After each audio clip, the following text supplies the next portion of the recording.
সুপ্রিয় শিক্ষার্থী, লিটন লার্নিং পয়েন্টের পক্ষ থেকে প্রীতি ও শুভেচ্ছা জানাচ্ছি। আজকে আমরা চেঞ্জিং সেন্টেন্স বা ট্রান্সফরমেশন এই বিষয়টা নিয়ে আলোচনা করব। তোমরা জেনে থাকবে যে আমাদের বিভিন্ন পরীক্ষায়, এসএসসি সহ বিভিন্ন চাকরির পরীক্ষায় তোমার এই ট্রান্সফরমেশন বা চেঞ্জিং সেন্টেন্স এসে থাকে এবং আমাদের বাস্তব জীবনে ইংরেজি বলার ক্ষেত্রে এই চেঞ্জিং সেন্টেন্সের গুরুত্ব অপরিসীম। তো চলো আমরা শুরু করি আজকের ক্লাসটি। তো প্রিয় শিক্ষার্থী, দেখো তোমার অ্যাফার্মেটিভ থেকে আমরা নেগেটিভ করব, অর্থাৎ হা বোধক বাক্য থেকে না বোধক বাক্য করব। আর চেঞ্জিং সেন্টেন্সের ক্ষেত্রে তোমরা জেনে থাকো যে আমাদের এখানে বাক্যের অর্থের কোনো পরিবর্তন হয় না, অর্থের কোনো পরিবর্তন না করে আমাদের পরিবর্তনটা করতে হয়। এখন দেখো অ্যাফার্মেটিভ থেকে নেগেটিভটা আমরা যেভাবে পরিবর্তন করব, দেখো অ্যাফার্মেটিভ সেন্টেন্স যদি দেখো তোমার অনলি থাকে, যদি কি থাকে অনলি থাকে এবং অনলি যদি আল্লাহ অথবা গড বা কোনো ব্যক্তিকে কোয়ালিফাই করে, কোনো ব্যক্তিকে যদি কোয়ালিফাই করে, অনলি, আমি আবার বলতেছি, অনলি যদি আল্লাহকে কোয়ালিফাই করে, গডকে কোয়ালিফাই করে, কোনো ব্যক্তিকে কোয়ালিফাই করে, সেক্ষেত্রে অনলির পরিবর্তে তোমার নান বার্ড ব্যবহৃত হয়। অনলির পরিবর্তে কি ব্যবহৃত হয়? নান বার্ড ব্যবহৃত হয়। আমরা আবার বলছি, অনলি যদি কোনো আল্লাহকে কোয়ালিফাই করে, গডকে কোয়ালিফাই করে, ব্যক্তিকে কোয়ালিফাই করে, তাহলে অনলির পরিবর্তে কি ব্যবহৃত হয়? অনলির পরিবর্তে তোমার নান বাট ব্যবহৃত হয়। যেমন দেখো, আমরা একটা সেন্টেন্স আমরা পড়লেই বুঝতে পারবো। যেমন দেখো, অনলি আল্লাহ ক্যান হেল্প আস। কেবলমাত্র আল্লাহ ক্যান হেল্প, সাহায্য করতে পারেন, আস, আমাদেরকে।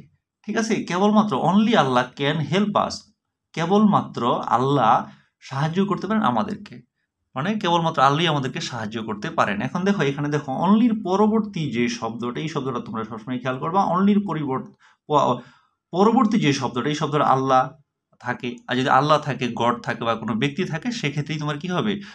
তোমার অনলির পরিবর্তে কি হবে? নান বাট ব্যবহৃত হবে। যেমন দেখো, অনলির পরিবর্তে আমি কি লিখতেছি, দেখো নান বাট। এই যে তোমার দেখো, আমরা নান বাটটা লিখলাম, নান বাট কিসের পরিবর্তে লিখলাম? অনলির পরিবর্তে। আর এছাড়া যা আছে তাই তুমি লিখবে। এছাড়া কি আছে আমাদের এখানে? আল্লাহ, দেখো ক্যান, এখানে ক্যান আছে, আমরা ক্যানটাই লিখবো। তারপর কি আছে? হেল্প, তারপরে কি আছে? আস, আমরা আসটাই লিখবো। মানে এখানে যা আছে হুবহু তুমি তাই লিখবে। অর্থাৎ দেখো, none but Allah can help আস, এখন এটার অর্থ কি? দেখো, আল্লাহ ছাড়া, দেখো আল্লাহ ছাড়া, বাট অর্থ এখানে ছাড়া, নান বাট আল্লাহ ছাড়া, দেখো ক্যান হেল্প আস, কেউ আমাদের সাহায্য করতে পারে না। আল্লাহ ছাড়া কেউ আমাদের সাহায্য করতে পারে না, অর্থাৎ একমাত্র আল্লাহই আমাদের সাহায্য করতে পারেন। তাহলে দেখো, দুইটার দুইটা শব্দের শব্দ না, দুইটা সেন্টেন্সের ভাবানুবাদ একই, দুইটা শব্দের ভাবানুবাদ একই। দেখো, অনলি আল্লাহ ক্যান হেল্প আস, কেবলমাত্র আল্লাহই আমাদের সাহায্য করতে পারেন। ঠিক আছে। আর তারপরে দেখো, none but Allah can help us. ঠিক আছে, none but Allah can help us, Allah ছাড়া কেউ আমাদের সাহায্য করতে পারেন না, আল্লাহ ছাড়া কেউ আমাদের সাহায্য করতে পারেন। এটা যদি আমি তোমার বাংলাটা লিখি, আল্লাহ, দেখো, আল্লাহ ছাড়া কেউ আমাদেরকে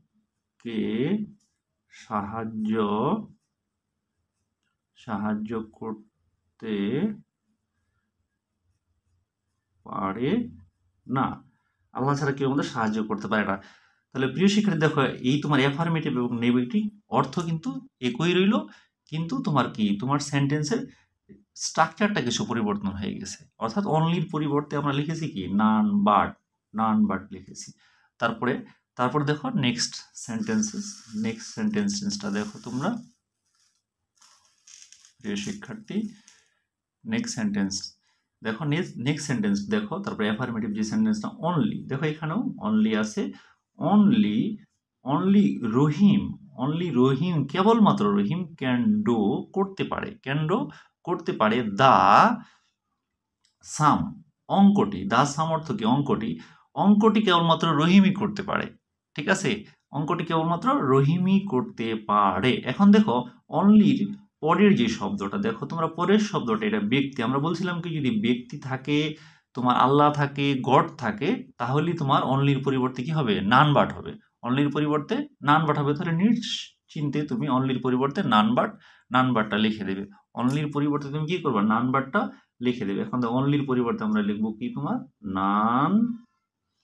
নান বাট, তারপরে কি আছে আমাদের রহিম, তারপরে তুমি লিখে দিলা রহিম, তারপরে কি লিখলা তুমি ক্যান ডো আছে, ক্যান ডো লিখলা, তারপরে তোমার কি আছে তুমি দা লিখলা, তারপরে কি আছে সাম, এই সাম লিখে দিলা। দেখো অনলির পরিবর্তে, এই যে অনলির পরিবর্তে আমরা নান বাট লিখছি, আর যা আছে আমরা তাই লিখে দিছি।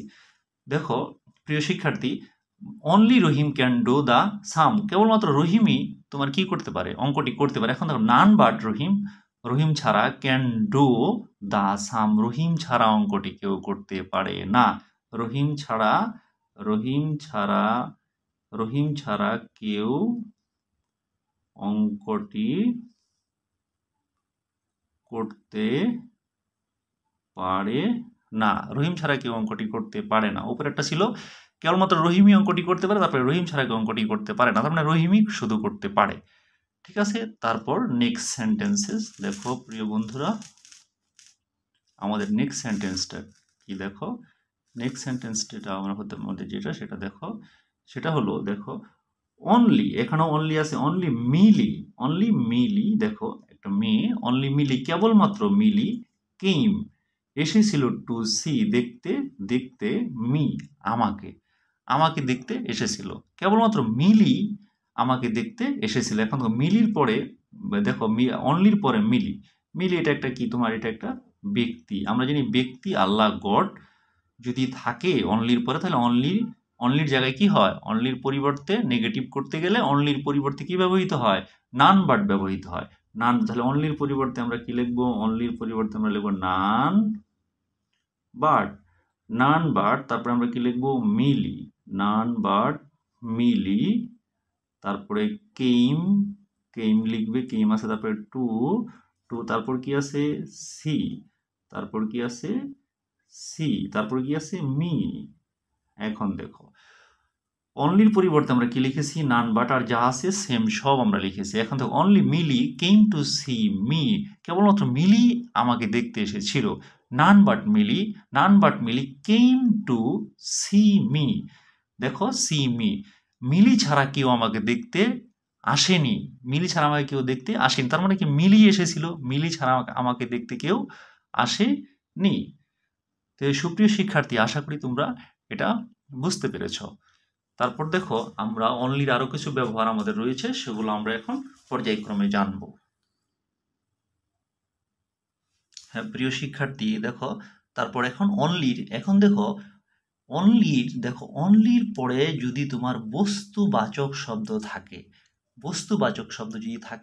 সেক্ষেত্রে দেখো অনলির পরে যদি, আমরা আবার বলছি, অনলির পরে যদি বস্তুবাচক শব্দ থাকে, সেক্ষেত্রে তোমার অনলির পরে তোমার কি ব্যবহৃত হয়, নাথিং বাট ব্যবহৃত হয়। অনলির পরিবর্তে নাথিং বাট ব্যবহৃত হয়। অ্যাফার্মেটিভ থেকে নেগেটিভ করার ক্ষেত্রে, হাবোধক থেকে নাবোধক করার ক্ষেত্রে অনলির পরে যদি বস্তুবাচক শব্দ থাকে, অথবা দেখো অনলি যদি তোমার কি করে, কোনো বস্তুবাচক শব্দকে তোমার কোয়ালিফাই করে, সেক্ষেত্রে অনলির তোমার জায়গায়, বুঝতে পারছো, নাথিং বাট ব্যবহৃত হয়। কি ব্যবহৃত হয়, নাথিং বাট ব্যবহৃত হয়। তো চলো আমরা এক্সাম্পলটা দেখলে আমরা বুঝতে পারবো। দেখো অনলি কেবলমাত্র দিস বুক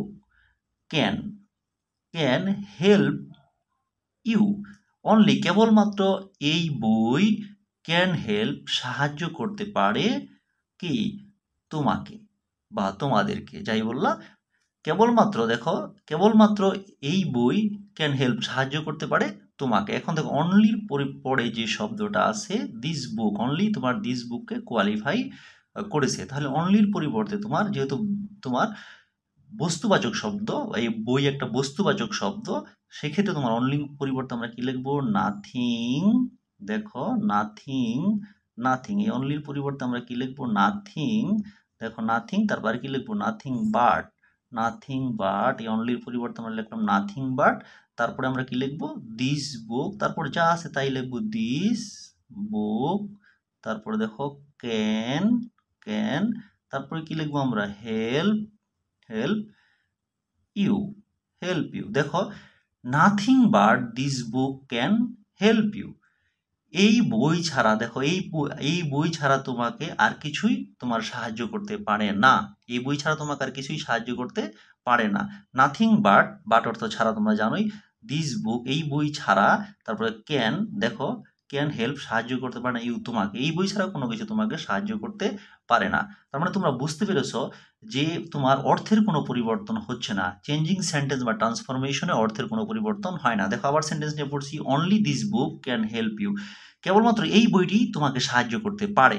তারপরের সেন্টেন্স দেখো nothing but this book can help you. এই বই ছাড়া বুঝতে পারছো অন্য কিছু তোমাকে সাহায্য করতে পারে না। তারপর দেখো নেক্সট সেন্টেন্সটা কিরকম দেখো প্রিয় শিক্ষার্থী। নেক্সট সেন্টেন্স আমরা দেখব। নেক্সট সেন্টেন্সটা দেখো দেখো তারপরে এখানে অ্যাফার্মেটিভে চাইল্ড একটি শিশু, লাইকস পছন্দ করে, অনলি কেবলমাত্র, সুইটস মিষ্টি, মানে সব শিশুই মিষ্টি পছন্দ করে। দেখো একটি শিশু দেখো চাইল্ড দেখো লাইকস পছন্দ করে, অনলি সুইটস অনলি কেবলমাত্র কি পছন্দ করে, তোমার মিষ্টি পছন্দ করে। এখন দেখো আমরা অনলির জায়গায় অনলির পরে যে শব্দটা সেই শব্দটা আমরা দেখবো। অনলি যেখানেই থাকুক তার পরের শব্দটা তোমরা দেখবে। অনলির পরে কি আছে তোমার বস্তুবাচক, সুইট মানে মিষ্টি, এটা একটা বস্তুবাচক শব্দ, ব্যক্তিবাচক নয়, বস্তুবাচক শব্দ। সেক্ষেত্রে তোমার অনলির জায়গায় কি হবে, নাথিং বাটটা হবে, আর সব ঠিক থাকবে। দেখো তাহলে চাইল্ড তোমরা লিখবে চাইল্ড, তারপরে কি আছে তোমার লাইকসটা লিখবে। তারপর অনলির জায়গায় লিখবে কি তোমার নাথিং দেখো নাথিং বাট, তারপরে তোমার কি আছে সুইটসই হবে, সুইটস এখানে এই সুইটস। তো দেখো a child likes nothing but মিষ্টি, দেখো সুইটস, সরি এখন sweets. A child likes nothing but sweets, একটি শিশু দেখো তোমার নাথিং বাট সুইটস মানে মিষ্টি ছাড়া কিছুই পছন্দ করে না। একই অর্থ, সেম অর্থ। দেখো a child likes only sweet মানে একটি শিশু কেবল মিষ্টি পছন্দ করে। তারপরে a child likes nothing but sweets মানে একটি শিশু তোমার কি মিষ্টি ছাড়া আর কিছুই পছন্দ করে না। সুপ্রিয় শিক্ষার্থী দেখো এখন অনলির আরেকটা ব্যবহার আমরা দেখব অ্যাফার্মেটিভ থেকে নেগেটিভ করার ক্ষেত্রে। অনলি দেখো অনলি যদি বয়স বা সংখ্যাবাচক শব্দকে কোয়ালিফাই করে, অনলি যদি তোমার কি করে বয়স বা সংখ্যাবাচক কোনো শব্দকে কি করে কোয়ালিফাই করে, সেক্ষেত্রে তোমার অনলির পরিবর্তে তোমার নট মোর দেন অথবা নট লেস দেন, তোমার নট মোর দেনও ব্যবহৃত হইতে পারে, নট লেস দেনও ব্যবহৃত হতে পারে। তোমার দুইটা থেকে যে কোনো একটি দিলেই তোমার কি কারেক্ট হবে, ঠিক আছে, কারেক্ট হবে এবং সেটার দুটোটা বাক্যের ভাবানুবাদ ঠিক থাকবে। দেখো অনলি, আমি আবার বলতেছি, অনলি যদি তোমার বয়স বা সংখ্যাবাচক শব্দ যদি কি করে কোয়ালিফাই করে, তখন অনলির পরিবর্তে কি হবে, নট মোর দেন হবে অথবা নট লেস দেন হবে।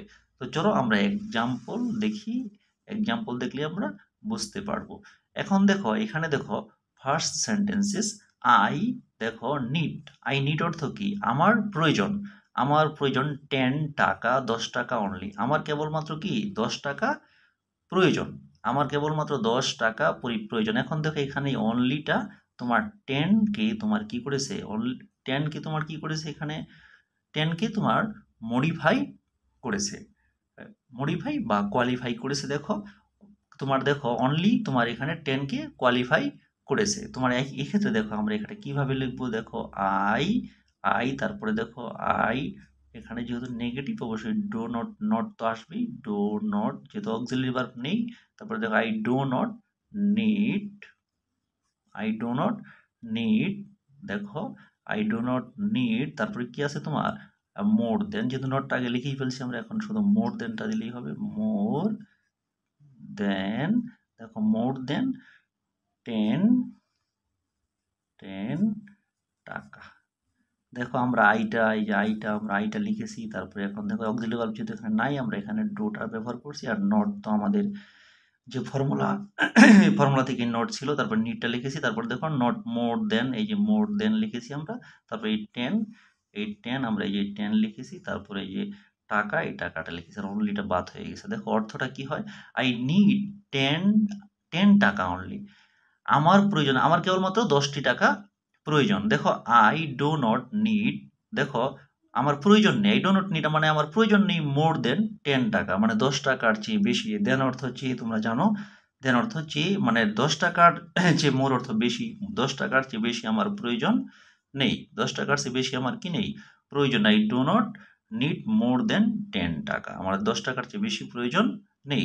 তারপরে নেক্সট সেন্টেন্সটা দেখো, নেক্সট সেন্টেন্স দেখো কি বলছে এখানে, হি, দেখো হি ইজ অনলি 10, এটার অর্থটা হলো অনলি, সে হয় কেবলমাত্র 10। এটা দ্বারা বোঝাচ্ছে কি, তার বয়স মাত্র 10 বছর। হি ইজ অনলি 10, তার বয়স হয় মাত্র 10 বছর। তাহলে 10 এখানে দেখো অনলির পরে যে শব্দটা আছে, দেখো এটা 10, এটাকে তোমার বয়সকে তোমার কি করেছে, বয়সকে, এটা বয়স 10 দ্বারা বয়স বোঝাচ্ছে, বয়সকে তোমার কি বোঝাচ্ছে, এখানে বয়সকে সে কি করেছে, কোয়ালিফাই করেছে। তাহলে অনলির পরিবর্তে তোমার কি দিলে হবে, নট মোর দেন দিলেও হবে, নট লেস দেন দিলেও হবে। তো এক্ষেত্রে দেখো তাহলে এখানে অক্সিলিয়ারি ভার্ব আছে হি, আর হিটা আমরা লিখে নিলাম, হি লিখলাম। হি লিখার পরে দেখো হি ইজ, এখানে দেখো তারপরে কি নট, এখানে দেখো নট মোর দেন দিলেও হবে, লেস দেন দিলেও হবে। Not more then, not more দেন, এখানে অনলির পরিবর্তে নট মোর দেন আমরা লিখেছি, তোমরা দেখতে পাচ্ছ অনলির পরিবর্তে এটা আমরা লিখেছি। তারপরে তারপরে কি আছে তোমার 10, দেখো he is not more than 10, দেখো তার বয়স তোমার কি 10-এর বেশি নয়। He is not more than 10। এখন দেখো দেন মানে চেয়ে, দেন অর্থ কি আমি বলে দিচ্ছি, চেয়ে, আর মোর অর্থ বেশি। দেখো he is not more than 10, তার বয়স 10-এর বেশি নয়, মানে সে 10-এর বেশি নয়, মানে তার বয়স যদি আমরা ভাবানুবাদ করি, তার বয়স তোমার কি 10-এর বেশি নয়। তো সুপ্রিয় শিক্ষার্থী, তো যদি আমার ক্লাসটি তোমাদের ভালো লেগে থাকে তো অবশ্যই আমার চ্যানেলটি সাবস্ক্রাইব করবে, লাইক করবে, কমেন্ট করবে এবং শেয়ার করবে। তো সবাই ভালো থাকো, সবাইকে ধন্যবাদ।